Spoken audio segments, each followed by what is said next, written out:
the four colors totally in this entire image. So if you were able to see any of these or the letters that were there, that is beautiful. You have started manifesting the power of third eye reading. Share it by celebrating, and celebrate and share it with the whole world through social media, telling the whole world what you experienced and enriching them to join the Paramashivoham program. So yes, with this we come to the end of the manifestation. Now let us move into the sessions, into the first session of today's program, as we are going to be learning about the divine feminine consciousness. So what is this divine feminine consciousness? Is it just the female gender that we are talking about that is special? No.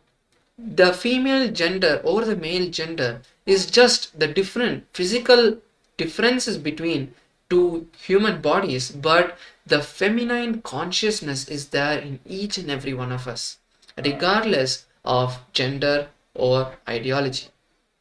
The divine feminine consciousness is what we call Shakti, and Shakti is what all of us call in English as energy.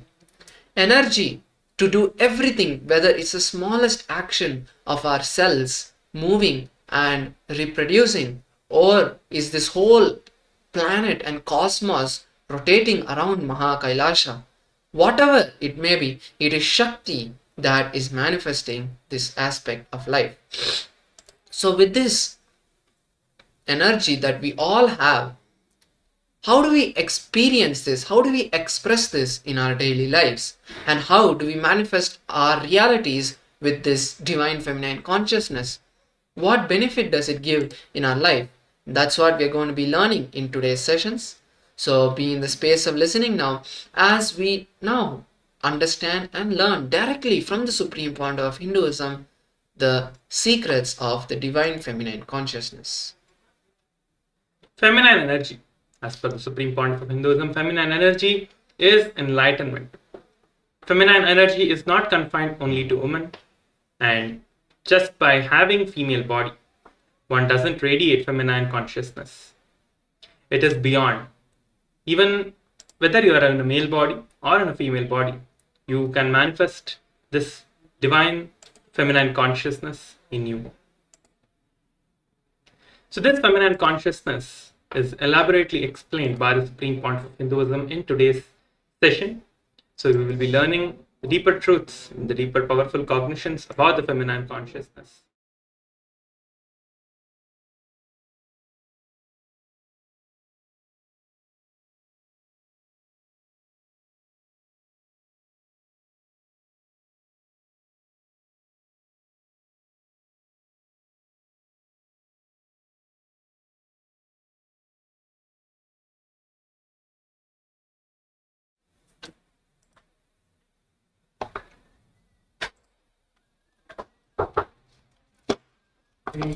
Now, let us listen to a small story.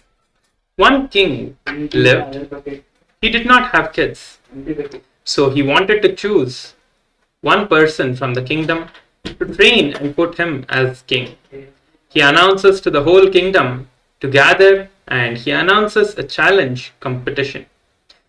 Whoever can open the doors of the fort had a huge gate, maybe 100 feet tall. This king announced a challenge. Whoever can open the door of the fort with an empty hand will become the king. The whole kingdom gathered. Not a single fellow tried. The moment they saw the door, they got frightened. Oh God, how can I open it? How can this be opened?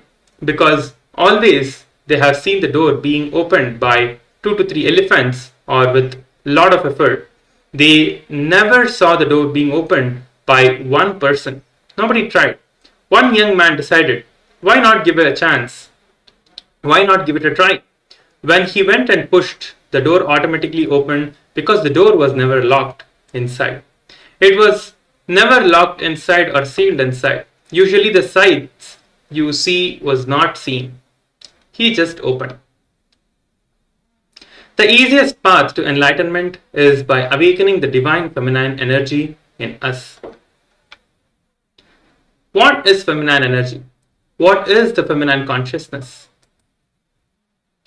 Energy which constantly gives birth, expresses itself, is feminine energy. Expression is feminine energy.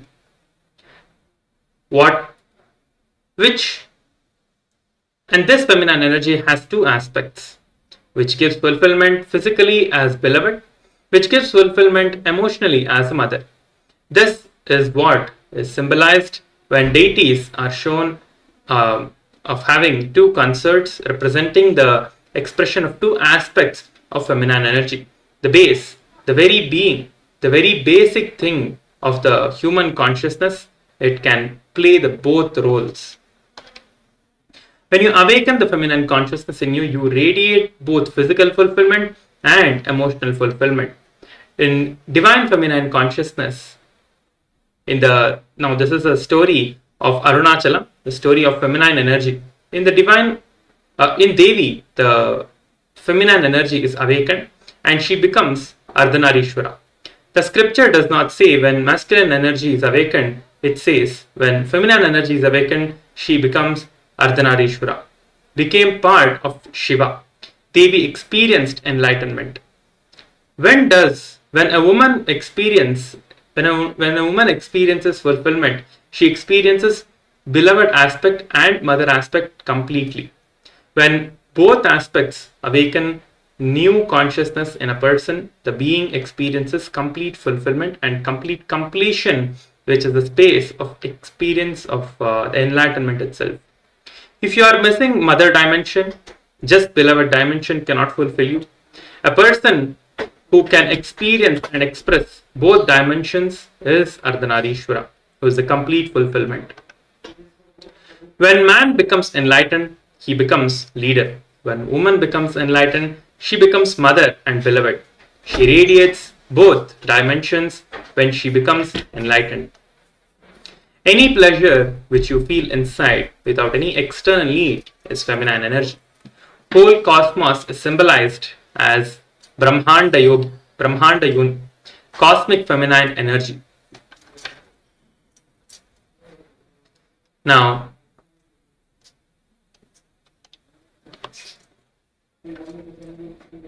we'll be looking at a few of the images. You can see these pictures of the Supreme Pontiff of Hinduism, where the Supreme Pontiff of Hinduism is doing the mother worship, is doing the worship to Devi. You can see all the first image you see towards the left is the Chandi Homa, the grand Chandi Homa that happens.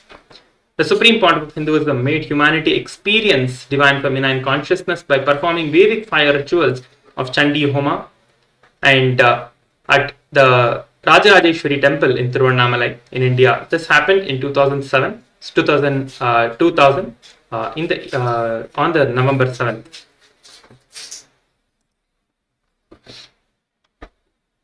Now we will be looking at a video.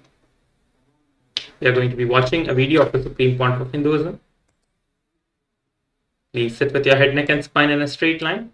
Let us now listen to the Supreme Pontiff of Hinduism.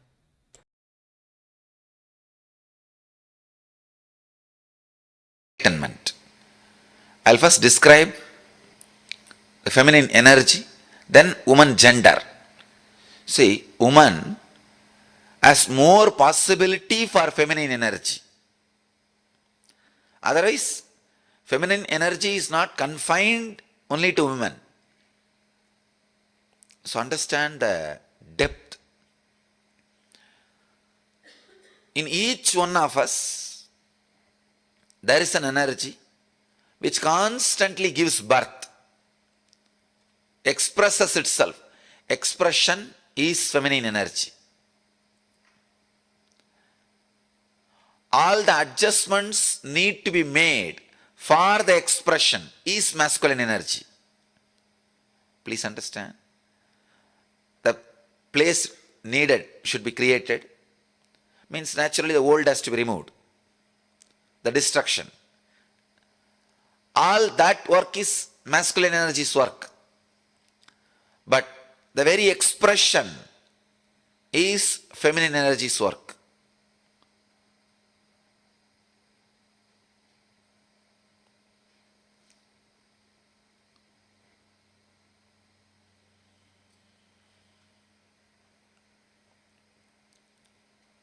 You see our deities, they will have two wives. Almost all deities. Please don't think it's two women. Two aspects of feminine energy. One, the aspect which gives the fulfillment, physical pleasure. The other aspect gives fulfillment emotionally as a mother. One aspect which gives fulfillment, I'll first describe physically as a beloved, the feminine energy. The other aspect, woman, which gives fulfillment emotionally as a mother. The very being, the very basic thing of the human consciousness, it can play both the roles. When you awaken feminine consciousness in you, you will see that you are radiating physical fulfillment and emotional fulfillment, which is enlightenment. Practically, which is enlightenment. I'll describe the Arunachala story. The story of Arunachala.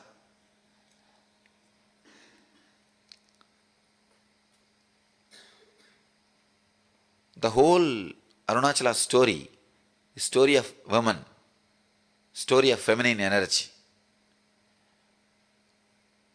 The story says that Devi was meditating and inside her being, the feminine energy got awakened. Please understand, not masculine. Feminine energy got awakened. She became Ardhanarishwara. The description exactly it says, in Devi, the feminine energy is awakened and she became Ardhanarishwara. Means half male, half female. You'll be surprised. See, in male, if female energy is awakened and the description says he became half male and half female, perfectly alright. You can understand.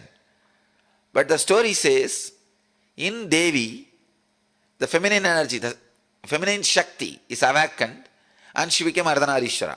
Means, when a woman experiences fulfillment, she experiences her beloved aspect and mother aspect completely. The beloved aspect and mother aspect, please understand. If you are just beloved, you will be materialistic, outgoing. If you are just mother, you will be introvert, caring, compassionate. But both the aspects awaken a new consciousness in you. I can say complete fulfillment.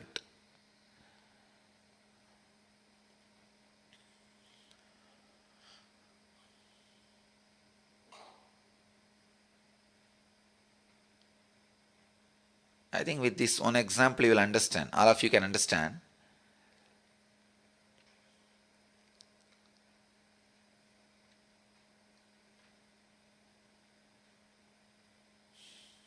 With this one example, all of you will be able to understand that mother and beloved dimension. If you are missing the mother dimension, naturally just a beloved dimension cannot fulfill you. If you are missing the beloved dimension, just the mother dimension cannot fulfill you. The body and emotion, both will have fulfillment only when you experience both the dimension. A person who can experience and express both dimension is Ardhanarishwara. Please understand, Ardhanarishwara does not mean just half male, half female. Ardhanarishwara is the person who experience both dimension of feminine qualities. Both dimensions of feminine qualities. When a man becomes enlightened, he becomes a leader. When a woman becomes enlightened, she becomes mother and beloved. Ability to radiate both dimensions. So the Arunachala story describes Devi. She expressed her both dimensions. That is why she became Ardhanarishwara. She experiences and radiates Ardhanarishwara consciousness. Each one of you are carrying the feminine energy. Awakening that feminine energy is enlightenment. Please understand. The first introduction to Tantra, I'll get the sutras and read the sutras to you guys. You will be surprised. First introduction to Tantra. Shiva has spoken 64 Tantras. 64 Tantras and around 60,000 sutras. Please understand, I commented only on 112 sutras. But Shiva has spoken 60,000 sutras. The first introduction he tells, whoever listens, let you all become Devi. Only then you can understand this sutra, this techniques. He says very beautifully, he gives us a meditation technique. Even the brain setup, even the thinking, the body, physical body language, the mental setup, whatever you know as feminine consciousness, or women, meditate on that. Please understand. He says you can't actually completely understand the woman consciousness, even if you are a woman. Even if you think you are a woman. So the feminine consciousness, I have to use two different words. Feminine consciousness, women body.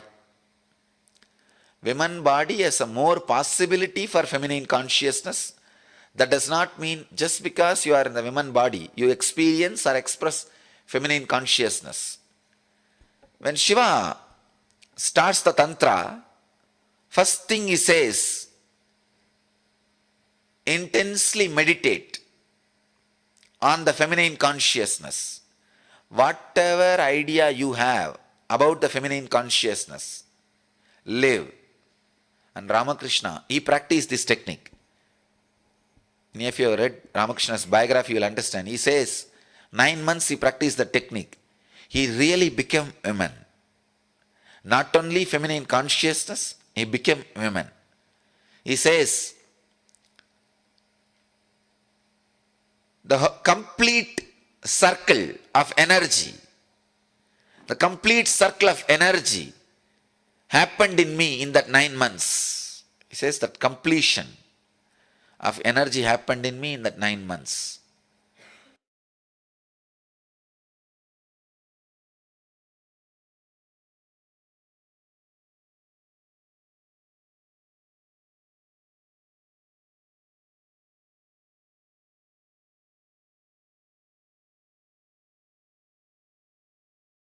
Yes, so that was a beautiful satsang where Swamiji shared about the feminine consciousness. Let us now see a beautiful Shastra Pramana from the Vijnana Bhairava Tantra, which talks about the Shakti energy, the divine feminine consciousness.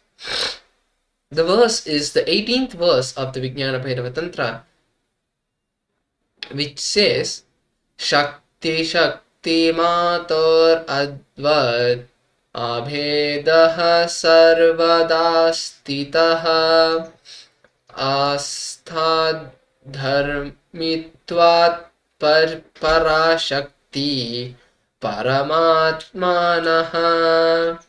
Just as Shakti or power is not different from Shaktiman or the holder of power, similarly, Parashakti is the highest power, who is the essence of the Absolute, and therefore the identity with Dharma can never be separated from Bhairava, the possessor of Dharma.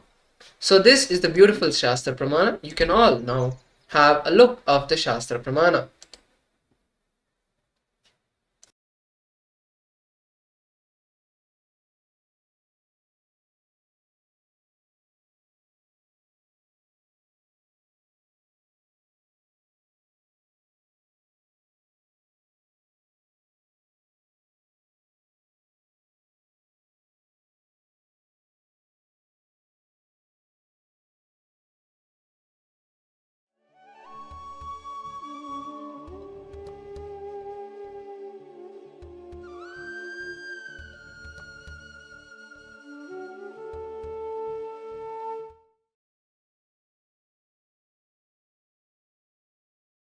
Yes, let us now continue with the session.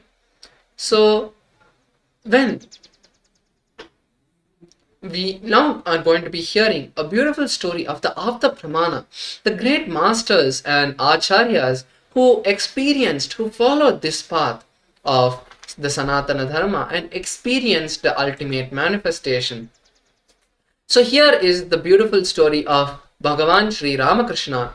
When Sri Ramakrishna practiced the sadhana of the Shakta tradition, Shaktas believe God alone is the male, everyone else is female. Krishna is God, else he is Shakti, his beloved. So in the same Shakta tradition, men are they also visualize themselves as Devi Paramashiva Shakti. But what happened in Sri Ramakrishna's life had never happened before in any of the people who practice the Shakta tradition. A man can believe on the surface that he is a woman, but he remains a man inside and he knows that he is a man. But when Sri Ramakrishna did this sadhana of the Shakta tradition for 6 months, after 3 months, he started even feeling the physical changes in his body, like his voice changing and his attitude, his thinking structure, everything started changing. Everyone around him started feeling that the male body of Sri Ramakrishna had suddenly disappeared, and this was a complete mother who they were talking to. The bhava, the matru bhava, started expressing through Sri Ramakrishna. So this is a very beautiful incident that happened.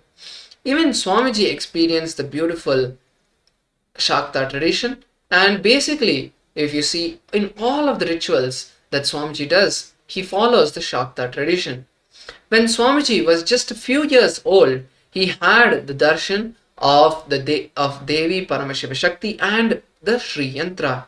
Once he saw the Sri Yantra, he ran home, took a copper foil and drew the Sri Yantra on it without even seeing, with just one glimpse in his divine vision of the Sri Yantra. So that is the beautiful experience that Swamiji also had. So what is masculine and what is feminine? Let us go into the detail of what are these two. The masculine component in all of us and the feminine component in all of us. Anything is anything conscious is feminine. All other adjustments that happens in existence for this consciousness to exist is masculine. The center is feminine consciousness like a queen, and all the worker ants can be the masculine energy. That is why our rishis describe very clearly that the cosmos is the Devi's abode, because the whole cosmos runs because of the Shakti energy. If you dig deep and see whatever is masculine in you, if you remove that masculine component, whatever, if you dig deep inside in you, if of you and see, you will see that there are two components every time. There's the masculine component and the feminine component. Whenever you awaken the feminine component, that you can experience the enlightenment.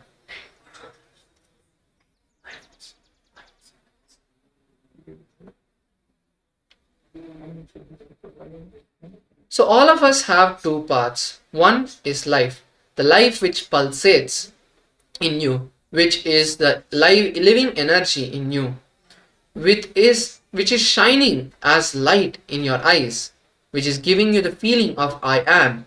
This is what is called the conscious feminine energy, the Shakti energy. That is something else added in you, which is the body part, the physical part of you. That is the masculine energy in you.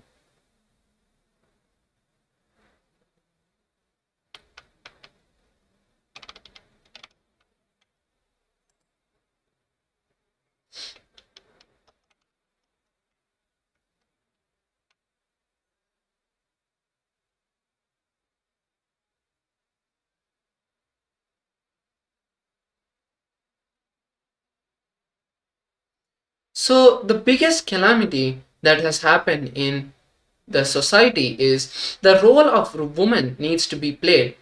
Not that did not happen because they were used to create infrastructure. Women are living models, examples of intense passive life energy. They need to remind the humanity, the society, about the living, the positive life energy. When women are used to create infrastructure, priority of radiating the feminine consciousness has been lost. The woman's body is not hardwired to create infrastructure, but it is to be the source of giving the life energy to the entire planet Earth. All religions are based on the sacred feminine energy, are peacemaking religions. Every tradition that is based on the feminine energy is a peacemaking tradition. They accept everyone, everything, because they feel that everyone is the mother, the sacred feminine consciousness. Not only it will be passive, but they will be accepting. So, with this beautiful understanding, let us now enter an internalization exercise to understand deeper about the divine feminine consciousness.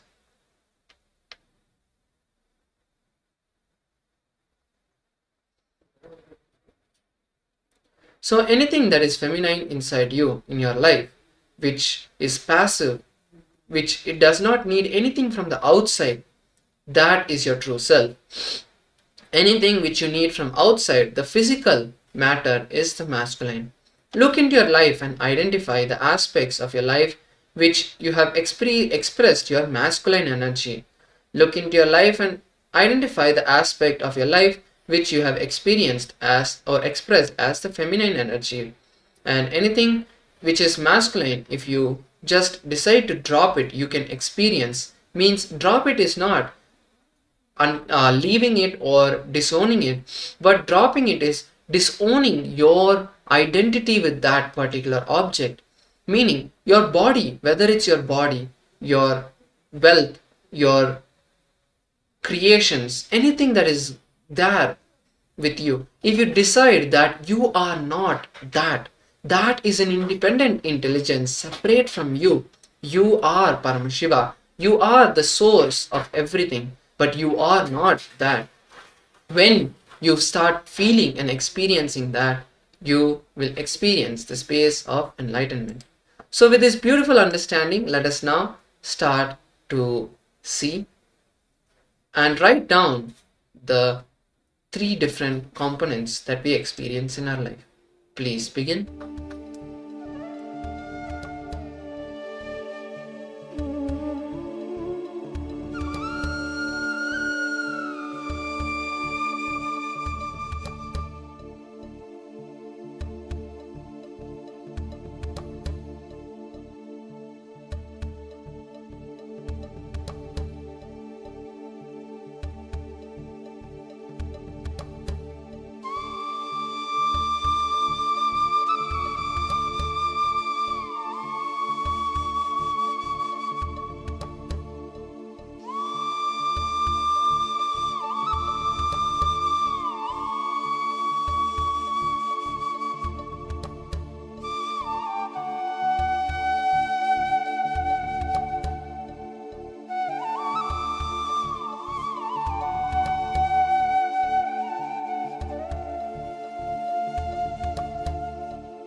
Let us now slowly relax.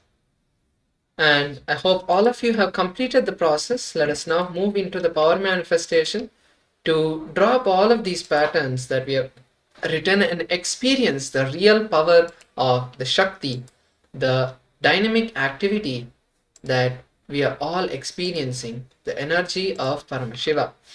Today we are going to be manifesting the power of consciousness. We are going to be manifesting the power of teleportation. The power of teleportation is a beautiful power where with the space of Paramashiva, connecting with Paramashiva, we get the ability to move matter from one place to another place, transforming the matter into the antimatter and then bringing it back into matter.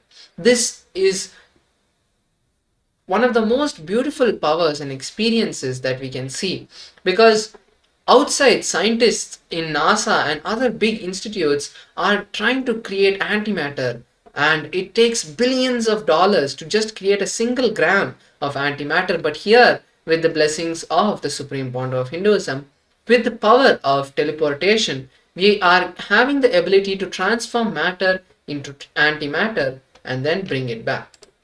So let us now enter the power of teleportation, teleporting Bhasma from one cup to another. You can now take a few minutes to set yourself up. Bring 2 plates or 2 cups. Let's take a few minutes for this. You can bring 2 cups or 2 plates, place it in front of you, and take a picture of both of the cups. And then in one cup we'll be having the powder, and in the other cup there will be no powder.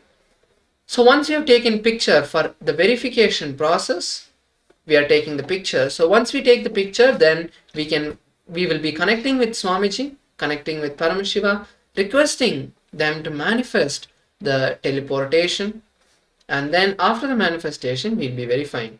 So let's now take a few minutes to first bring a cup and place some powder. If we have the sacred Bhasma, we can use that. Otherwise, you can just use any powder, whether it's some cooking powder like turmeric or even other powders, you can use them. Let's take a few minutes to set up the items needed. Paramashivoham.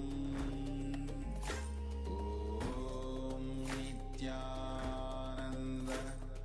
Paramashivoham. Om Nithyananda. Paramashivoham. Om Nithyananda. Paramashivoham. Om Nithyananda. Paramashivoham. Om Nithyananda. Paramashivoham. Om Nithyananda. Paramashivoham. Om Nithyananda. Paramashivoham. Om Nithyananda. Paramashivoham. Om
Om Nithyananda Paramashivoham